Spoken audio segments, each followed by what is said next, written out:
What is up, everybody? Welcome back to the Stros Bros podcast. We have myself, Jerry Morrison, and my co-host, Taylor Cotton. Taylor, how are you doing? Doing good, man. I'm glad to bring Yeah? this back. We were on a little bit of a hiatus, life got in the way, but we're back with it. Yeah? And speaking about life, you are soon to be married, sir. And Yeah? soon to be hashtag girl dad. Oh, that's right. Yep. Shout out to Live My Life page. Thank you for being Yeah. the most wonderful person in She's the not world. she's not even born yet, and you already got gray hair, man. Oh, well, yeah. It kind of comes to the territory, I guess. Yeah, for sure. Well, listen, we got a bunch of stuff to talk about. Thank you guys for sticking with us. All the people that have still subscribed with us. We're gonna jump into it pretty much straight away. We're technically calling it season 2, episode 1. We're gonna hopefully try to post these as often as we can, hopefully once a week, and just kind of roll through a bunch of different topics. And we're always going to finish kind of with the Astros. So first off. We had a new Hall of Fame class that was inducted, and we had a couple of guys. We had one Astro that was kind of left out of the induction. We had Todd Helton, Adrian Beltre, and Joe Mauer, who were inducted into this year's Hall of Fame class. Taylor, tell me kind of what your thoughts are on those guys and about Billy Wagner being short 4 votes to get in.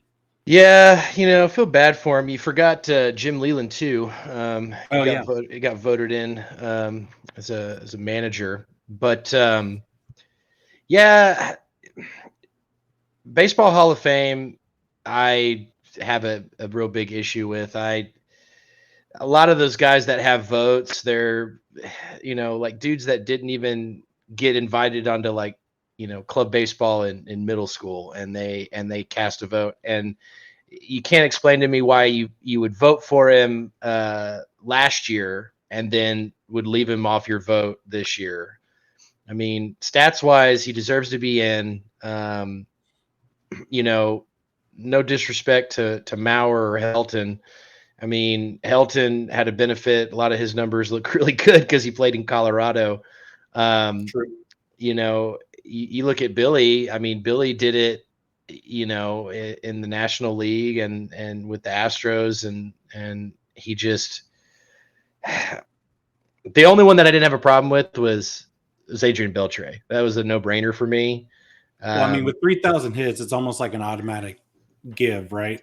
Well, our boy Altuve, they're probably going to be like, oh, he made no trash cans. So when he gets 3,000 hits, so I don't know. I mean, we'll see. It's like when they do these votings, I feel like, in baseball, you could be super dominant and get in because you're super dominant, or if you are in baseball for a long period of time and acclimate, these different statistics, it's also how you get in.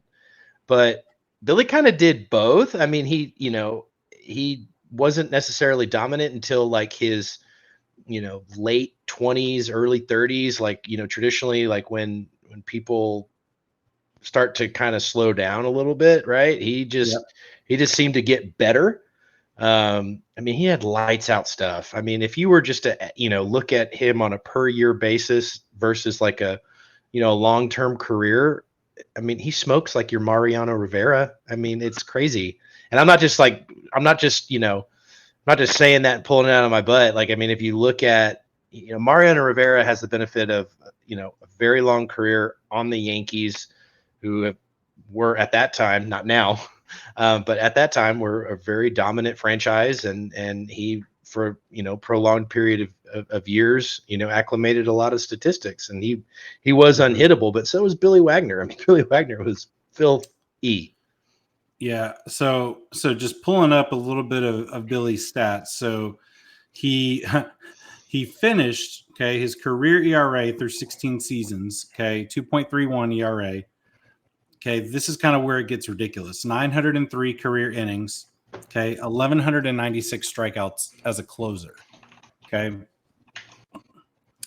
Within those innings, those 903 innings, he had a career whip under 1.998. Okay. My thing too is look at when he was dominant and those particular seasons he was dominant. You have, for example, 1998, you have 2000, 1999, 2001. I mean, that was like the, Sammy Sosa, Mark McGwire, like the like prime steroid era. And, what I mean, rolling into that HGH. And even with that, he was still, dominant. I think that kind of stuff has to be considered for me. Especially when you look at a guy that, was virtually and arguably probably the first kind of flamethrower that the MLB had, you know what I mean? And he did it from the left side as a closer, right? I mean, he was kind of like that first guy that was like that real go-to. I think the Braves transitioned it later when they got Smoltz out of the starting rotation. They moved him as a closer, and then he started dominating. But yeah, I mean, he was unbelievable, man. I'm hoping. I think he has one more year on the ballot, right? So hopefully, they don't cut him out and cut him short for next year. I haven't looked to see who's eligible for next year's, but Billy Wagner definitely deserves a shot to get in, considering the era in which he pitched. And I do think he does get in next year. I mean, at least I hope. It's just these writers, they're so uppity and they just get it in. And I don't know that some of the bias and some of them not writing him in, has everything to do with the fact that he played with the Astros for 9 years. It's like, there still are people that they're never going to get over the whole, cheating thing. Yep. Banging on trash cans, and they're so sensitive and just need their safe space. And I don't know. I mean, yeah, it's almost like we didn't win the title in 2022. I mean, you look at ridiculous. Well, look at Todd Helton. Like, I mean, I'm not saying that he wasn't like a good player, but he statistically, like, he didn't really contribute to winning a whole lot. The Colorado Rockies teams that he was on were not that great. You're talking about versus when he, when Billy Wagner was really hitting it. I mean, the Astros were, going to World Series, and he was a multiple time All-Star selection, multiple time Cy Young selection, and even an MVP conversation. Like, just longevity of dominance and across, a multitude of, arenas and settings and things of that nature.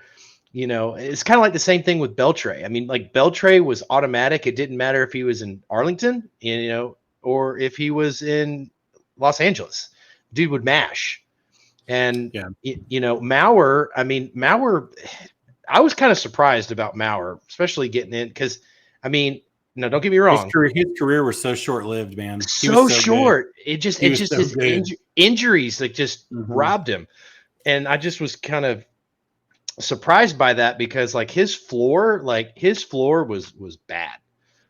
Versus like Billy had multiple years where he was just, lights out, just, sub 2 ERAs, high strikeouts, like, triple digits or high 90s in terms of strikeouts and relative. I mean, he's not pitching, 7 innings, whenever he comes out there. He's doing it, here and there. And I mean, he was dominant. And it just, I don't know, it's just really disappointing. And I just don't know that some of these writers, these baseball writers, that he has an H on his hat. So they're just going to hold that against him, but whatever. Yeah. Well, again, we would love to hear y'all's comments, on any topic that we talk about, after our video, goes up on the tube. But we do want to move right along. So we do want to kind of roll into the Astros off-season acquisitions. So there were quite a few losses. Like one that was just announced here recently. Phil Maton signed a deal with the Tampa Bay Rays. We also ended up losing Hector Neris as well. But we and my boy Ryan Stanek. Yeah, and Ryan Stanek. So, but to each their own. We also got the left-hander Josh Hader, who was actually with the Astros organization before he was traded to the Brewers in that Carlos Gomez trade. Your favorite, your favorite player. Golly, dude, he was such a head case, man. But it's good to have him back. Last 5-6 years, he's pretty much been, the top arm in the major leagues. And having a guy that can really be that extending piece for the back end of the bullpen is huge. So, 7th, 8th, 9. I mean, you're pretty much looking at. I mean, you can kind of order them however you want, strategically based on where you're at in the lineup for the opposing team. But and you got Abreu, who is 97, 99, can touch a hundo, and then you have Josh Hader, same thing, but from the left side. And then you got Ryan Stanek. I mean, he's still he's getting up there in age, but he's still 94 to 96. Every now and again, will touch 97 with just devastating breaking pitches. I think the addition of Josh Hader is huge, and it couldn't have come, at a better time. My biggest thing is I was surprised. This is the largest in terms of money kind of contract that the Astros have done with under Jim Crane's ownership. It's it's exciting because you're right. I mean, I don't even really think it's much of an argument. Josh Hader has been the most dominant closer in baseball the last 5 years, and you have a serious weapon at the back end of your bullpen when you already have Presley, and some are saying that your 7th inning guy, he might be the best, of all three of them. He's going to have to go through his suspension at the beginning of the year, but that's no big deal.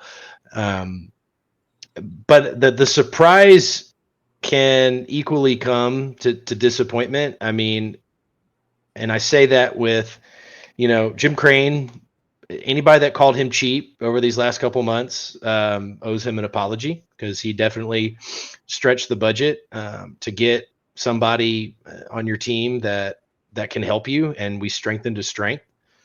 But I say that what was the deal for? It was $595, I think. Right. So it's the largest deal that a relief pitcher has signed in baseball. The Edwin Diaz deal in New York was the previous holder of that, but with the deferrals, because his was like 5,105, but he has some deferrals in there. So Josh Hader becomes the number one in terms of overall value. Which that averages out to around 18 million a year, more or less. Well, it's a lot of money. I mean, I just hope that it does work out. I mean, I think it will, and I think that Josh Hader is going to be nails for us. But when I was alluding to the disappointment aspect of it, is you've got Alex Bregman and Jose Altuve that are going to be free agents at the end of this year. After that, you're going to have Framber Valdez, who's going to be a free agent. And along the same time, you're also going to have Kyle Tucker, who's a free agent. And we've never seen Jim Crane extend any of these position players, or really even any of these pitchers. We have let George Springer go. We have let Carlos Correa go. We have let Garrett Cole go.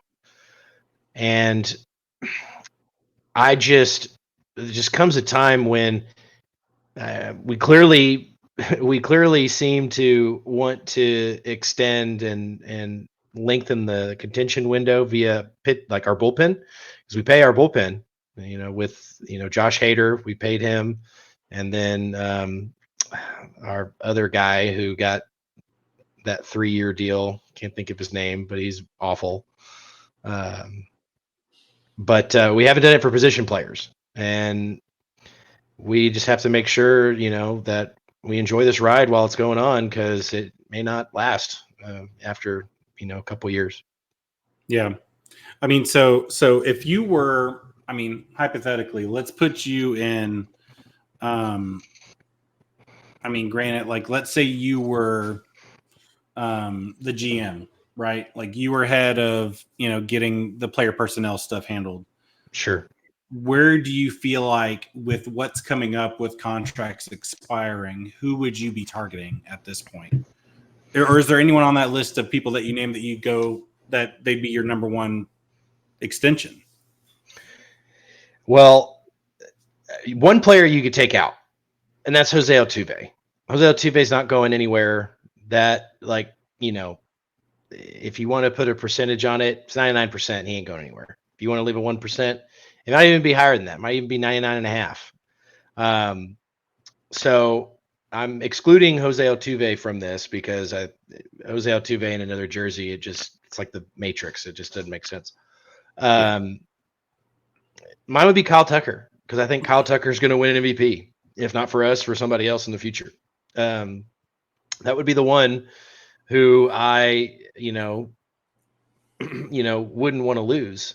Now, when it comes to Alex Bregman, I would love to keep Alex Bregman, and the thing is that we never really thought about, keeping these players, because we always kind of thought this tax level that the Astros are at was kind of like a hard, like, salary cap kind of a thing. At least it's how Jim Crane kind of operated it that way.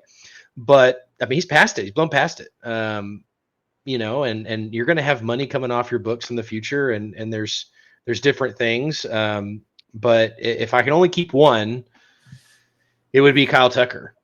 If I could only keep one, one person, because like I said, Altuve, he's not going anywhere. Right. Now, what are your thoughts on, our GM saying that he's going to do whatever it takes to keep Bregman and Astro?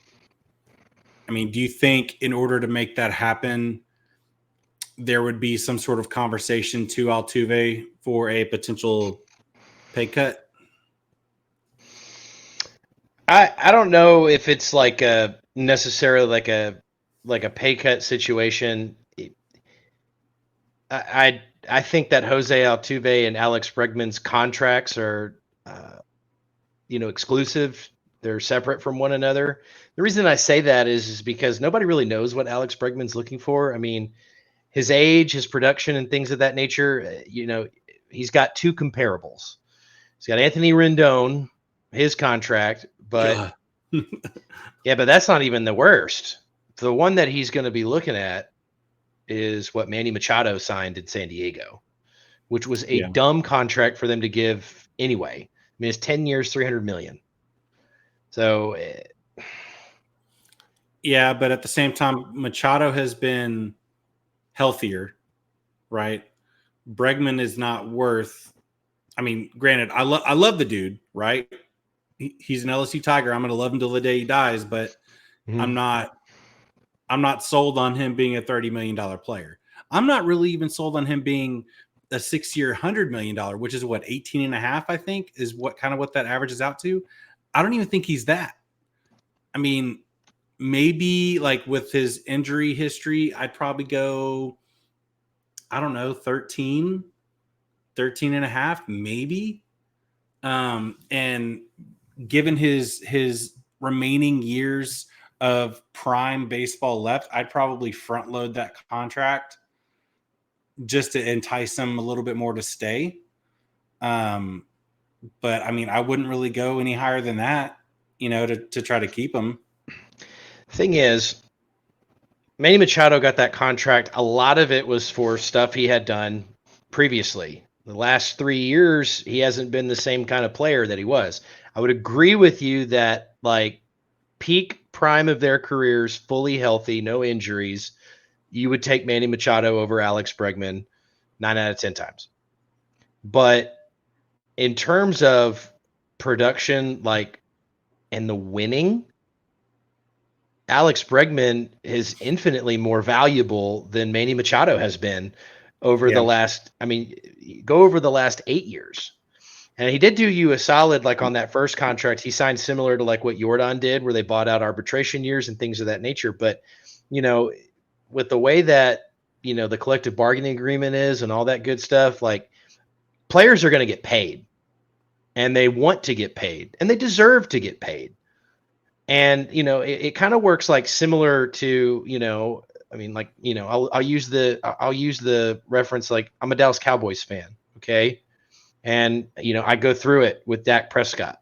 Do I think Dak Prescott is a $45 million a year quarterback? No, I do not. But the way that contracts work in major league sports is, it doesn't necessarily mean that you're worth it or whatever. It's just the market sets it that way. And the market tells you that a position player, at 30 years old, with the kind of production and the kind of track record that Alex Bregman has had, he's going to get that 25 million. He's going to get that from somebody. So, I just wish it would be with Houston. I wish they could figure it out and get it done. I don't think that the Astros are incapable of giving Alex Bregman $30 million for whatever, 8 years or whatever. I just think that the Astros have an aversion to signing players for that length of time. And, until it goes against them, we can't really argue with it, because it's like it hasn't bit them in the butt yet. So if you were to rate your trust level, okay, this is a valid question, I feel like, for any Astros fan that's out there. Okay. Since we have gotten Dana Brown and we know kind of a little bit of his track record when he was with Atlanta, scale of 1 to 10, give me your comfortability on how much you trust the guy and how much you trust him with our future moving forward and continuing this kind of golden era of Astros baseball. Well, I guess answer it. I guess ask it in like a different way. I mean, in the overall scope, in terms of building up a farm system and scouting and player development, very confident, because he's done it.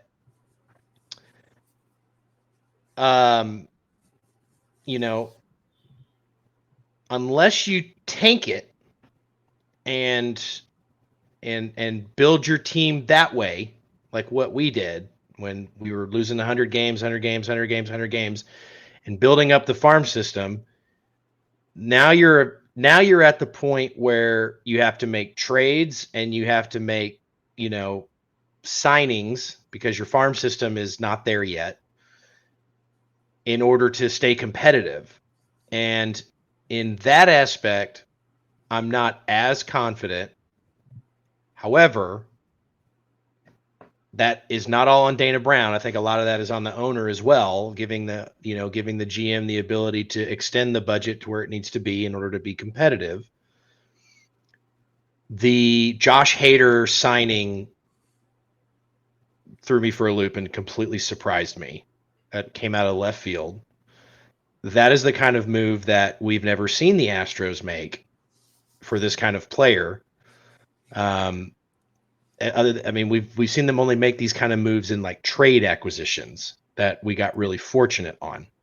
The biggest ones being Justin Verlander and Garrett Cole. So we've seen and Zach Greinke.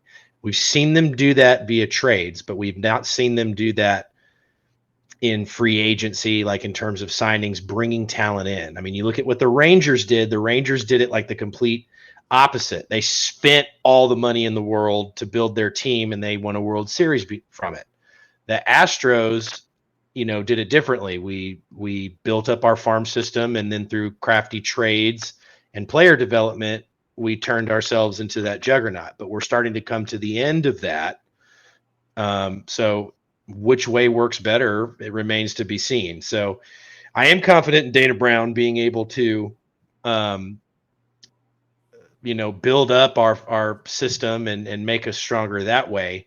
But in terms of keeping talent, I'm not as confident. And that's because of the owner.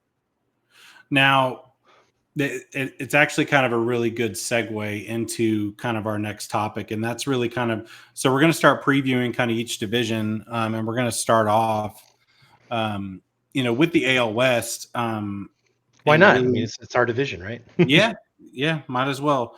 So we're just going to be segueing over, and we're going to kind of roll through each team and kind of where we predict, these guys are going to finish. So, I mean, starting kind of with the Oakland A's. Yeah. Do you still really call them Oakland? I mean, are they Vegas? I mean, I'll just call them the A's because I don't really know what city they want to be in at this point. But I mean, I wouldn't really, with them kind of being kind of in this mass exodus out of the city, regardless of where they go, if that actually is going to be Vegas, I don't really see them being overly competitive when they're making a huge move like that, especially when it comes to like major signings and things like that. I think they're just kind of take it on the chin and then kind of have like a new fresh start, in their new city, basically. Now, I've seen articles. I don't know what you've read, but I've seen articles and things like that where they're not even projecting this Vegas complex to be done until 2028. So, like, they could still be in Oakland for another 4 years. Sure. So, with that being said, kind of fill me in, like, where do you see them? Do you think they're going to be dumping players? Do you think they're going to be buyers, sellers? Where do you kind of see them? I see them as being last place in the AL West. Okay. I see them losing over 100 games. I see them, except when they play Houston, because for whatever reason they're like the murderers row. Well, thankfully, Laureano is no longer there. That dude, Laureano, yeah, like he was like an Astros killer, man. Well, also, they need literally their rotation, which employs 5 pitchers. That's how many starting pitchers they need, because they don't have a rotation. They don't really have much of a bullpen, and they certainly can't hit. The thing is about Oakland, really the only thing that's exciting about them is that they're moving to Vegas whenever that is. Their team is bad, and the only way that they're going to be able to get into contention is to buy their way into it, which they've never done. So, I wouldn't expect much out of Oakland this year. I could be wrong, but from what it was last year, it was a rebuilding year for them. At least is what they were identifying it as. They did trade away some pieces, etc., but they don't have any pitching, and their lineup does not scare you at all. It just seems, unless they were playing the Astros in Houston, that they struggle. So, I just wouldn't expect much from them overall. But yeah, they did acquire. They have made some decent acquisitions. Like they got former Astro Abraham Toro. They also have Zach, what's his last name? Geloff, which, he had a brief stint in the majors. So last year, just kind of reading his line. So he had 69, he played in 69 games, stole 14, hit 14 home runs, hit 267 with a 337 on base percentage. He was kind of on pace for a 30-30. Which is kind of interesting, only really in 69 games, basically just a third of the season, and finished with a 133 weighted runs created plus, which, that's pretty solid for a guy who, in his first not even full season, as a major leaguer. He was, that weighted runs created plus was number 1 on the team. I mean, Sports Illustrated doesn't really think all that much of him as of this point. I mean, they're projecting him to finish with a .302 winning percentage at 50 and 112. Well, it's tough because I mean they have a lot of young guys, and I mean they're developing, and it's just it's one thing like if you're developing and you have some like young arms, like talented young arms that eventually fade down, and you can get like a couple games here or there, but their starting pitching was bad. And then their bullpen was like a dumpster fire. I mean, it was bad for them. Like I said, outside of Houston, they got shellacked. I mean, even by teams like Detroit, like who's not good either. We'll talk about them in the future, but like just Oakland here, I'll amend it this way. I would expect Oakland to acquire some cheap veterans that are going to get more playing time with Oakland than they would with other teams, help them, kind of get their young guys acclimated. And then those veterans would be trade bait, come July. That would be my honest assessment of Oakland. Yeah. So moving on. So Yep. obviously, both of us are in agreement with Oakland being kind of at the bottom of that tier. Who would you put above them? Would it be Anaheim or would it be Seattle? Seattle's an interesting one because it's like I don't know really what Seattle's doing, but it's going to be LA. I mean, LA might the Angels might compete with the Oakland for being bad because the thing is that LA still does have some player. I mean, they have Mike Trout, and the thing is that Mike Trout and Anthony Rendon, they're big pop bats. They're both going to get hurt at some point. You can put a clock to it. So it's like, okay, whenever they get hurt, that's when they're going to start to really flounder. Until they get hurt, though, they're going to, I mean, last year they were in first place for like 2 months. So it's, we just have to wait. Now they don't have Shohei Ohtani anymore. So that, probably doesn't have a high likelihood of repeating. But yeah, I would say LA would be right next to them. They just, I mean, they decimated their farm system to make a run, which made no sense. Anytime that you lose Shohei Ohtani, I don't care who you are, it's going to hurt and it's going to be noticeably different. So that's a huge hole in their rotation. And he just packed his stuff and went across town. Yeah. Well, I mean, like what a slap in the face that was. Yeah. Well, I mean, I think everybody kind of knew that. It's unfortunate that franchise has wasted 2 Hall of Fame careers. I feel really bad for Mike Trout, but he doesn't seem to mind it. He wants to stay. So, I mean, to each his own. He's going to be, in 4th place again. So, yeah. I mean, and I'm right there with you. I don't really see them being all that competitive. I mean, I think maybe they'll probably get to like. If it's a good season for them, I think they would get to 70 wins.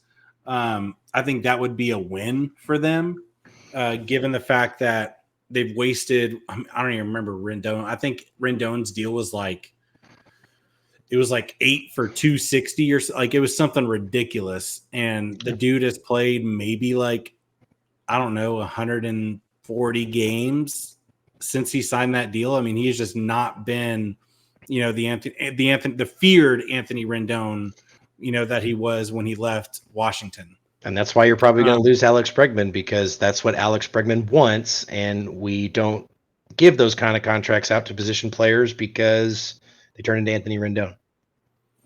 True.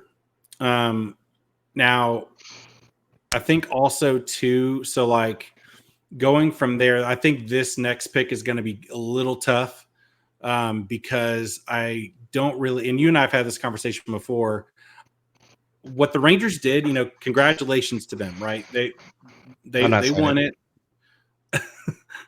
Nope. I do not believe, as somebody who has played baseball as long as I did, I do not believe that what they did was sustainable at all. We'll talk about them in a second once we get to there. What are your opinions though on LA?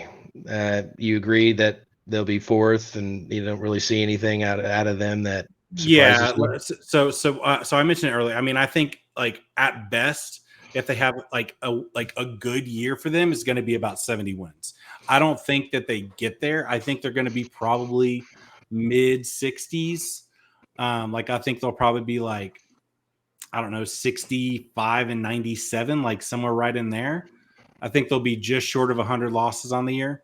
And if they end up dumping Trout, I think it's going to be I think it may be worse than Oakland.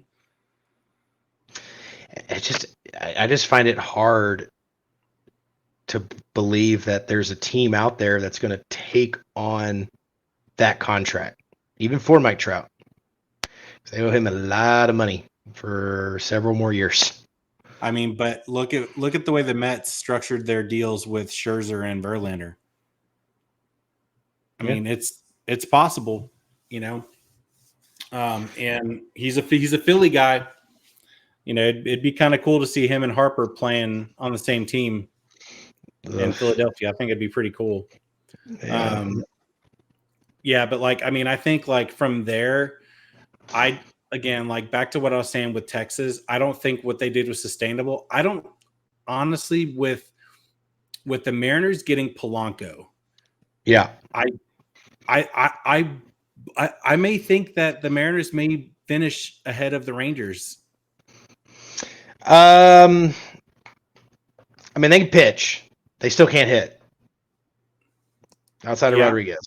They still can't hit. Their lineup still isn't there. I'm not saying that.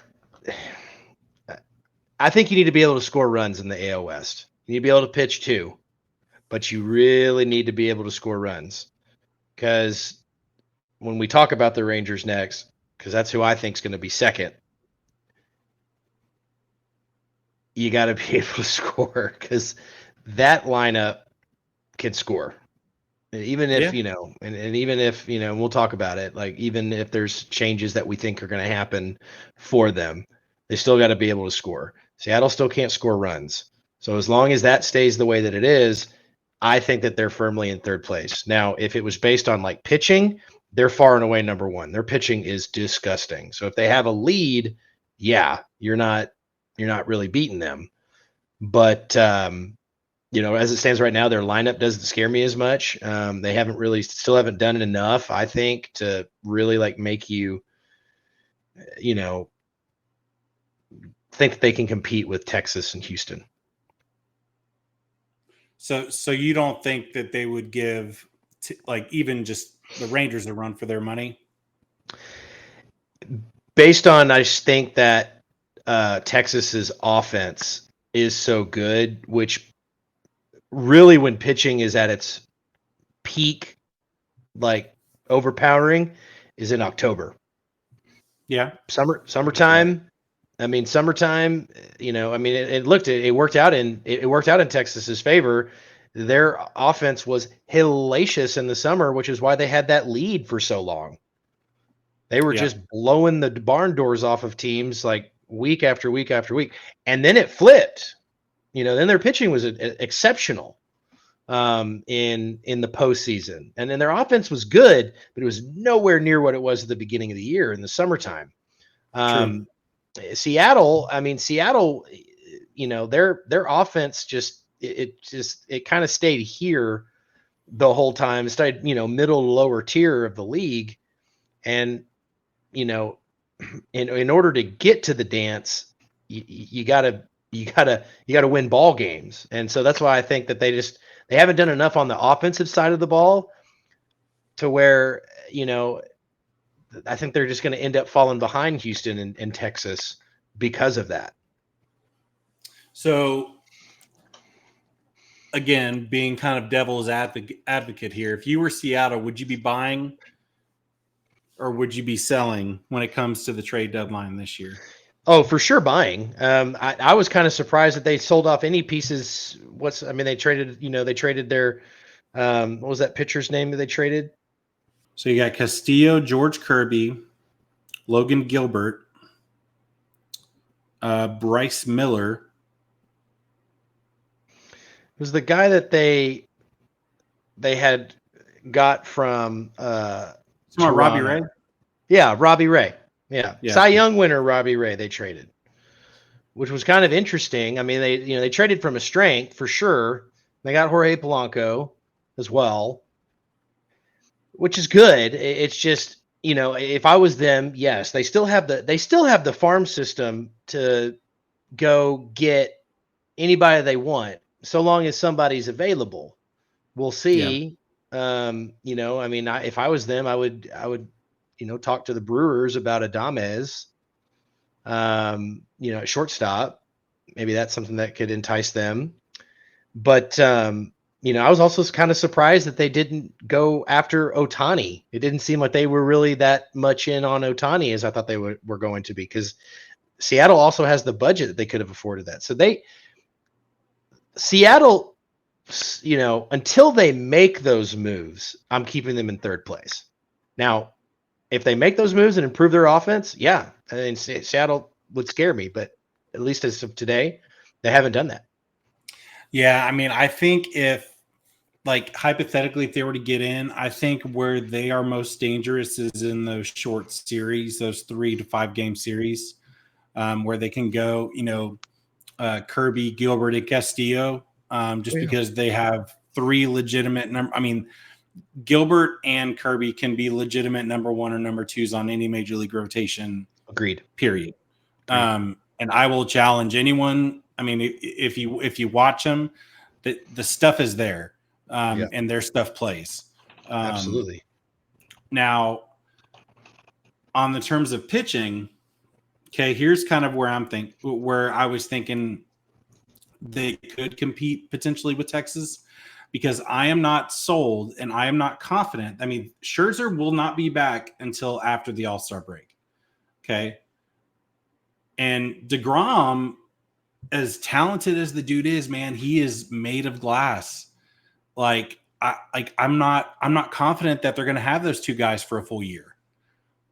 You know what I mean? So who steps up?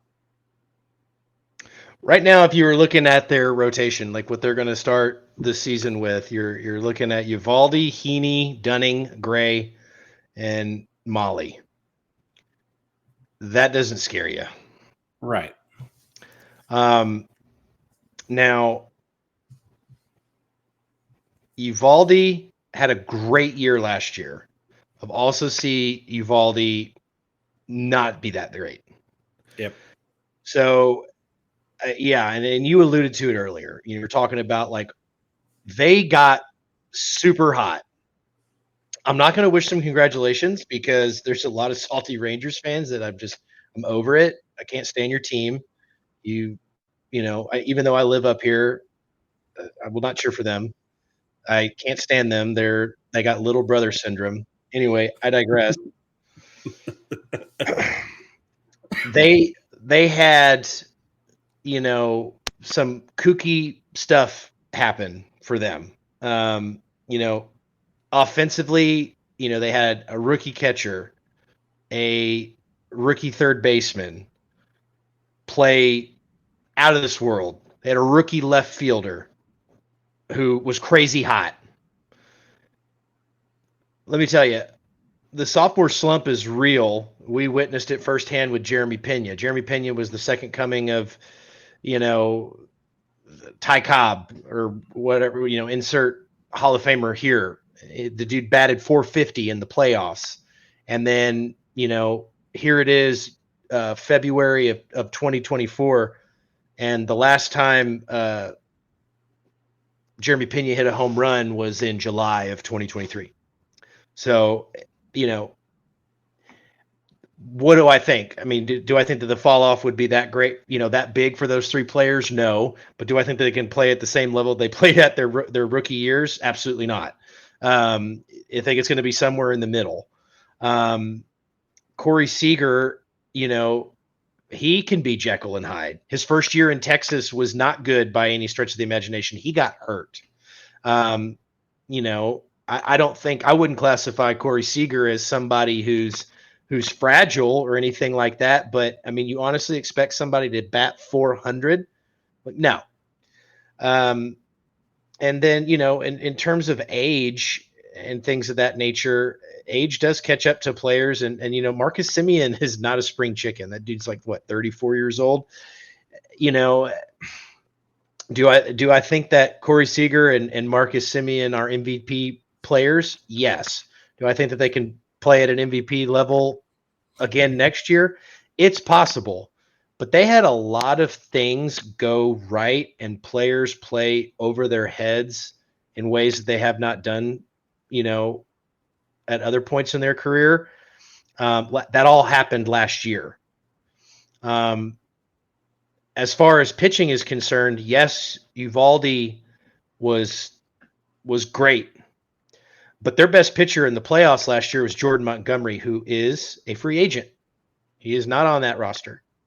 So, I still think that what they have relative to the other teams in the AL West will be, entrenched in second place. They might compete with Houston for first. I mean, I doubted Texas last year and looked foolish doing that because they were good. But I do think that with what we have coming in the future, and we'll talk about it here in a moment because we both agree they're going to be number one in the AL West. It's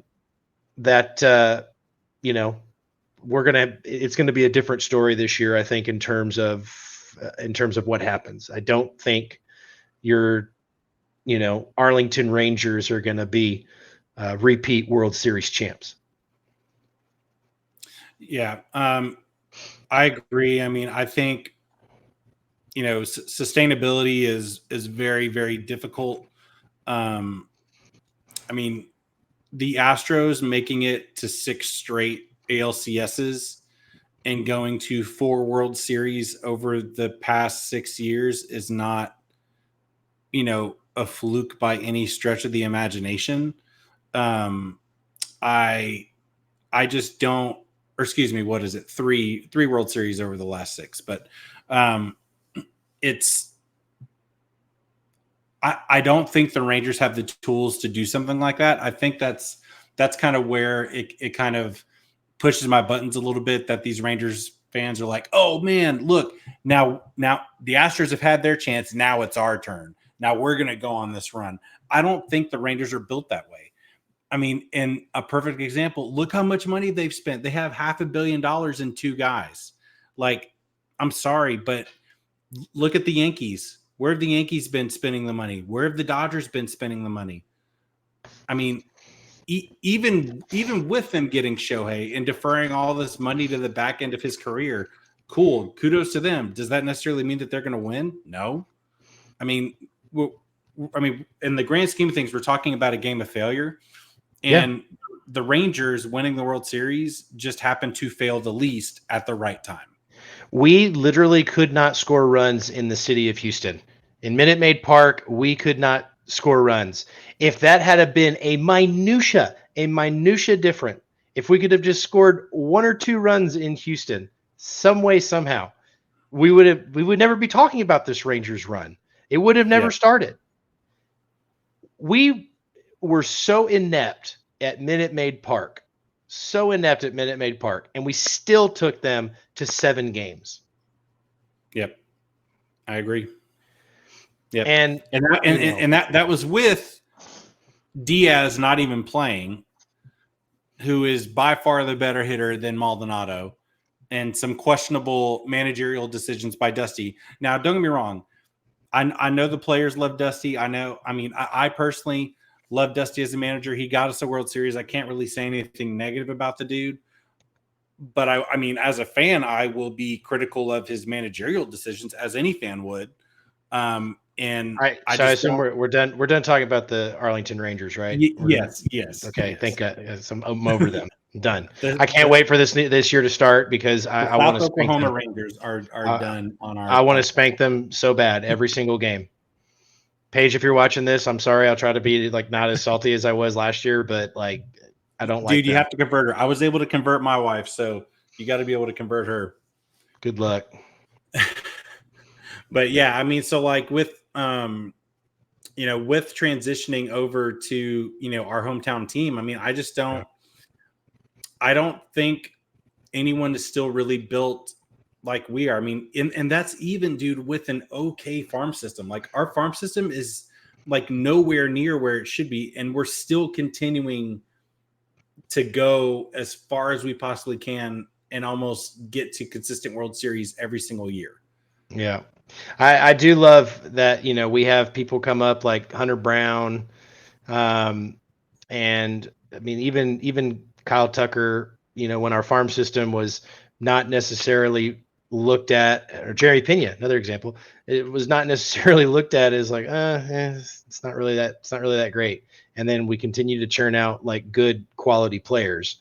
Now, I do think that, I think we agree that Houston's going to finish the year number 1 in the AL West for a few different reasons. I think we're going to have one big thing. I think Justin Verlander is going to come back healthy. I don't think he was healthy this year.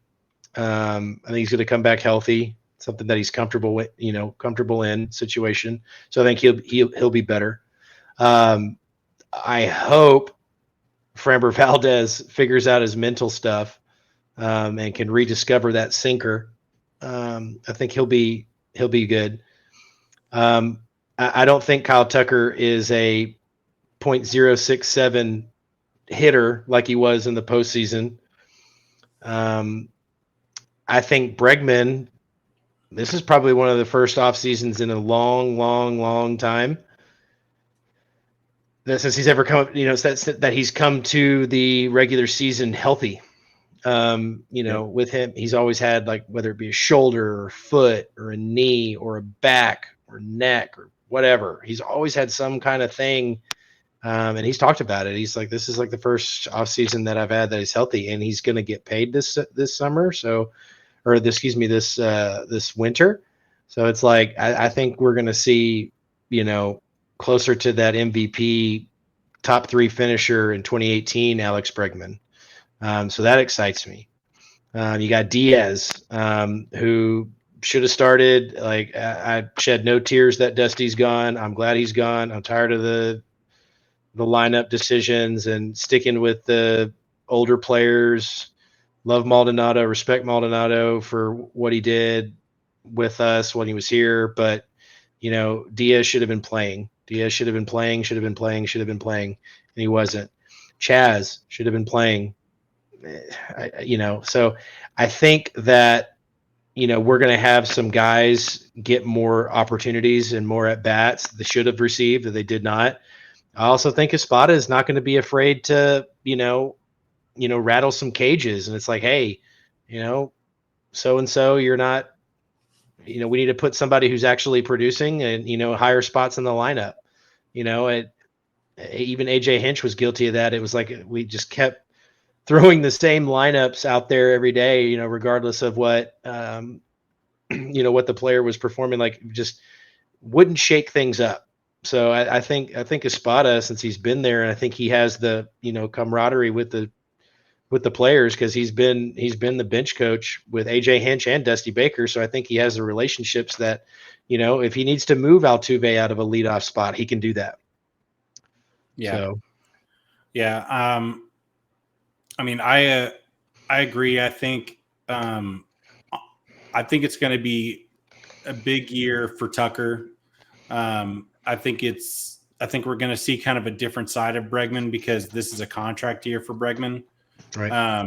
And typically and historically, if you go back to most major league players' contract years, that following season, they typically kind of go off because they're really trying to earn, that top dollar in terms of market value. I mean,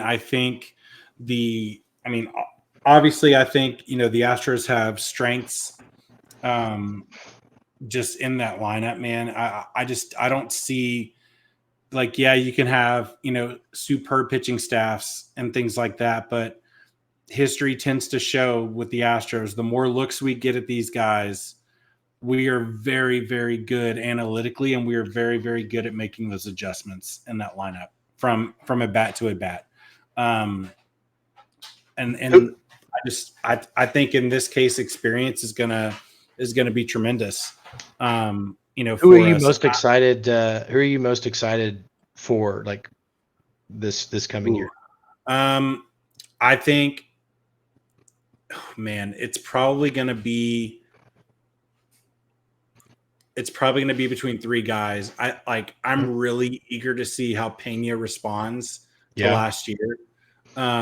with To you on really that. kind of, I mean, because we know the dude is a hard worker, right? But I Yeah, want to see kind of the middle rebound, in terms of, him kind of taking back control, of his career and things like that. And really kind of like taking off from there. yeah, Um, I'm really, really excited to see Jordan. I think Jordan's going to probably put up 45 bombs, or somewhere close to it. I think he's definitely going to be over 40. Um, and I think he'll be probably top 5 in MVP. And I think Tucker's finally going to get the elusive 30-30. Like those are the three guys I think I'm probably most excited to see. In terms of offense, I would say pitching. I mean, obviously JV. He's a Hall of Famer for a reason, right? He does things the right way. I'm really kind of eager to see where McCullers is, because Dana Brown said in an interview that he's expecting Lance to be at spring training and to be ready to go at spring training, and that's not necessarily what Lance has told reporters. right. So I'm kind of interested to see kind of where that's going to fall. But I think I would expect to see a better year out of Fromber, and I only say that because we know Justin Verlander is going to be the number one starter in that rotation, and Fromber is going to have a lot of pressure taken off of his shoulders, kind of falling back into that number 2 slot. And I would expect him to kind of pitch substantially better. You know how like similar to like 2017 when we got Charlie Morton. Right. He was our 5th guy. He kind of like went out there with like no real worry of anything and just shoved. I mean, it was awesome to watch.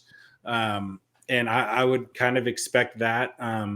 We got Luis Garcia coming back also. I know it would not surprise me, man, if Christian Javier kind of came back full tilt also. You kind of, he lost a little bit of that late life on his fastball, and was really kind of struggling a little bit. So I think it's going to be good to see, man. I think for sure our 1 through 4 is going to be pretty solid. And if we get McCullers back, and McCullers is legit healthy, like he was, the year he got hurt, or was that what year was that? 2021. He got hurt. Yeah, it was 2021, and then again in 2022. Yeah. So, I mean, seeing McCullers come back, I think it's going to be huge for us. But overall, I mean, I think it's going to be another solid year for us. I mean, I'm thinking probably mid 90s, upper 90s in wins. I think anything over 100 is going to be phenomenal as far as the year is concerned. I don't see us winning over 100 games. I think it'd be cool. But I could see us being in the 95 to 98 range win wise. Sure. But yeah, I'm definitely most excited to see number 1. I think Alex Bregman. I'm with you. Like we can agree, Kyle Tucker had a pretty good year last year, right? Yeah. So Kyle Tucker was a 5.4 WAR wins above replacement player last year. Alex Bregman was a 4.9. So he was pretty close. And I think that coming through healthy and contractually motivated, I think we're going to see a big year out of Bregman. But the player that I am most excited to see this year is Diaz, because I think that dude is a stud. I think he's a star. Like, I think he's closer to a Yordan Alvarez than I think he's a Jeremy Pena. Really? Okay. Absolutely. I think the kid is special. So I'm really excited to see Diaz this year for sure. Well, that pretty much wraps it up. I feel like, I mean, I don't really have any additional thoughts. But for those of you guys that have stuck with us, thanks again for listening. Again, we'll try to post these once a week.